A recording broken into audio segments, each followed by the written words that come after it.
A single bee lands on someone's arm, stings once, and flies off. For most people today, that moment means a few seconds of sharp pain, some mild swelling, and within a day it is completely forgotten.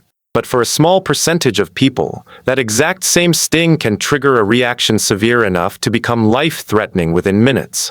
And modern medicine solves this today with a single injection carried in a small device many people keep with them at all times. Ancient humans had no idea any of this was even possible.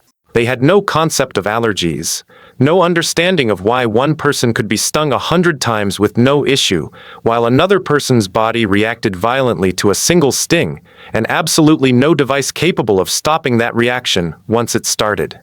Researchers studying ancient human health and comparing modern allergy research to what would have played out in a world without any of it have pieced together exactly what likely happened in that moment. And the real reason some ancient humans reacted so differently to the same simple insect sting is far stranger than most people expect. By the end of this video, you will understand exactly what happened the instant an ancient human was stung by a bee, and why the outcome was never guaranteed to be the same for everyone.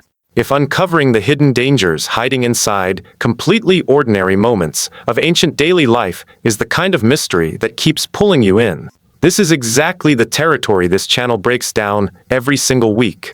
So staying nearby means the next one will not slip past you. Let's start with what actually happens inside the human body during a bee sting, because understanding this is the key to understanding why the outcome could be so wildly different from person to person. A bee sting injects a small amount of venom directly into the skin, triggering a localized immune response, redness, swelling, and pain concentrated around the sting site. For the overwhelming majority of people, both today and throughout ancient human history, this is the entire story. The immune system recognizes the venom as a minor, localized threat, responds appropriately, and the body recovers within a day or two without any lasting issue. But in a small percentage of people, the immune system reacts to that same venom in a dramatically different way, treating it as a far greater threat than it actually is and launching a massive, body-wide response instead of a small, localized one. This is what modern medicine calls a severe allergic reaction, and in its most extreme form, it can cause the airway to swell shut and blood pressure to drop dangerously low within minutes. Here is the part that would have been completely invisible to ancient humans. There was absolutely no way for someone 40,000 years ago to know in advance whether they belonged to the small group of people whose immune system reacted this way. Unlike an obvious physical difference visible from birth, this specific vulnerability remained completely hidden until the exact moment a sting actually happened, meaning the very first bee sting of someone's entire life could, in rare cases, become the most dangerous physical event they had ever experienced, without a single warning sign beforehand. So the real question becomes, without any concept of allergies, without medication, and without any way to predict who was actually at risk, what did ancient humans actually witness and do when this rare, severe reaction happened to someone in their group? Researchers studying ancient health patterns believe most instances of a severe reaction like this would have appeared, to anyone watching, as a sudden and completely inexplicable medical emergency. A person stung by the exact same kind of insect that had stung others in the group without incident would suddenly begin struggling to breathe, their face and throat visibly swelling, all happening within a shockingly short window of time. With absolutely no medical framework to explain what was happening, this would have likely appeared as one of the most frightening and mysterious things an ancient human community could witness. Here is a question worth sitting with for a moment. If you saw someone stung by a bee suddenly and inexplicably struggling to breathe, with zero knowledge of allergies or medicine, what do you honestly think your first instinct would be? Type your answer in the comments, because the response ancient humans likely had may not be what you expect. Evidence from studying instinctive human behavior during unexplained medical crises suggests the response would have mirrored what happens during any sudden, visible medical emergency: immediate, unplanned intervention from anyone nearby. This likely meant physically supporting the person, keeping them upright or positioned in whatever way seemed to ease their breathing, and staying close throughout the crisis. even without any understanding of what was actually happening or any specific treatment to offer. In the most severe cases, researchers acknowledge that without any way to open a swelling airway or counteract a body-wide reaction, this kind of event was almost certainly fatal for at least some ancient humans throughout history. A devastating outcome from something that appeared, right up until that moment, to be nothing more than an ordinary insect sting. If a story this genuinely unsettling is holding your attention right now, that reaction is exactly why leaving a like on a video like this helps more people stumble onto the same kind of surprising history. So if it is doing that for you, this is a good moment to tap it. There is another layer to this story worth exploring, related to the difference between a single sting and multiple stings occurring at once. Even in someone with a completely normal, non-allergic immune response, a large number of stings received simultaneously, something far more likely to happen during an attempt to raid an active beehive rather than a single incidental encounter, could introduce enough venom to cause a genuinely dangerous reaction, even without any underlying allergy at all. Researchers studying venom toxicity note that the human body can typically tolerate a small number of stings without serious consequence.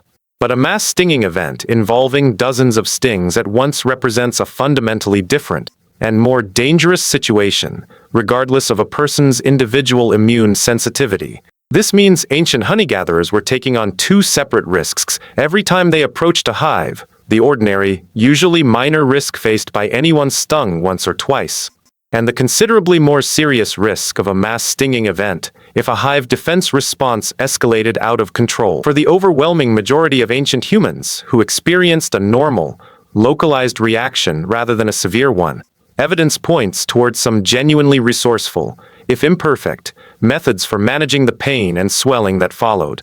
Certain plants with natural anti-inflammatory properties, identified through both archaeological evidence and their continued use in various traditional practices today, appear to have been applied directly to a sting site to help reduce swelling and discomfort.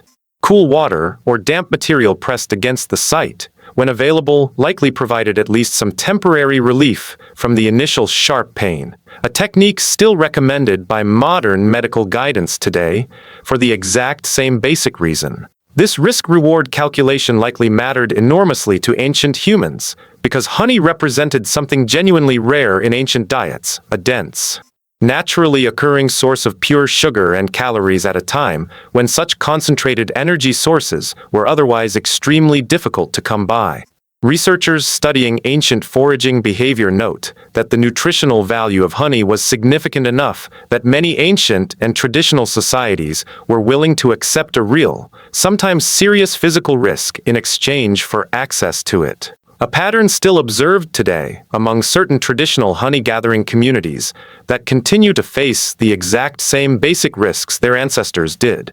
This suggests the decision to approach a hive was rarely taken lightly, and likely involved careful observation of hive activity, time of day, and weather conditions. All factors that traditional honey-gatherers today still use to judge whether a particular attempt is likely to go smoothly or end badly.